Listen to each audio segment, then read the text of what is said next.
সামনে ঈদ, সবাইকে সবকিছু দিতে হবে। আমার ভাইয়াদের অনেক টেনশন, প্রবাসী ভাইয়েরা যারা দিন মজুরি করে তাদের অনেক টেনশন, কি কখন বাড়িতে টাকা পাঠাবো, কখন বাচ্চাদের কাপড় চোপড় কিনতে হবে, কখন এটা করতে হবে, কাকে দিতে হবে, আত্মীয় স্বজন, বউর একটার পর একটা বায়না।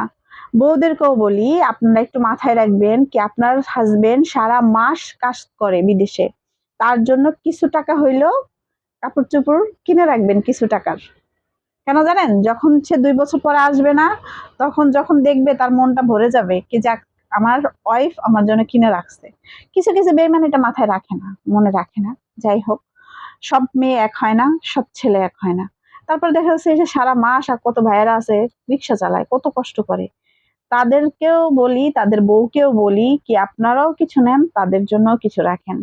এই যে তারপর হচ্ছে এই যে রাজমিস্ত্রি কাজ করে, এটা করে, সেটা করে।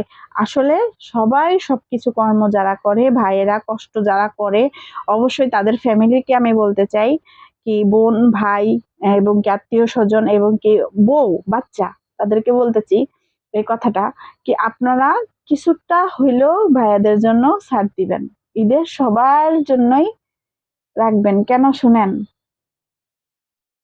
যে রিজিকের মালিক আল্লাহ, কিন্তু যার উসিলায় মানে যে ইনকাম করে আপনাকে খাওয়াচ্ছে তাকেও কিছুটা শান্তি দিবেন, তাহলে মনে অনেক শান্তি পাবেন।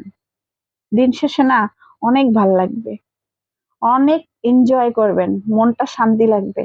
আর রমজান মাস আল্লাহর রহমতের মাস, আল্লাহ বরকতের মাস, ঠিক আছে? তো আমার কি বলবো, এই পৃথিবীটা হচ্ছে স্বার্থের পৃথিবী, বুঝেন নাই?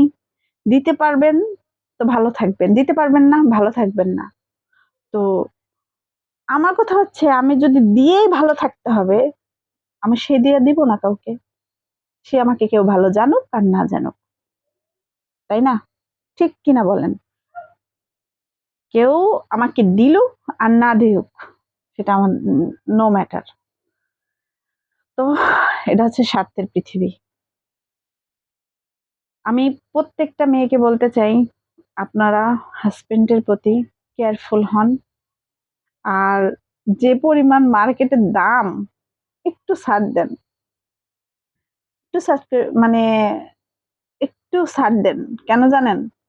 অল্প টাকা হইলেও মার্কেট করবেন, বেশি টাকা হইলেও মার্কেট করবেন। তো থাক না, আমি অল্প টাকা দিয়েই করি, সব সুখে থাক, ভালো থাক, এটাই যথেষ্ট।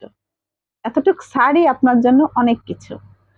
তো আপনি ছাড় দিবেন, ইনশাল্লাহ ভালো থাকবেন।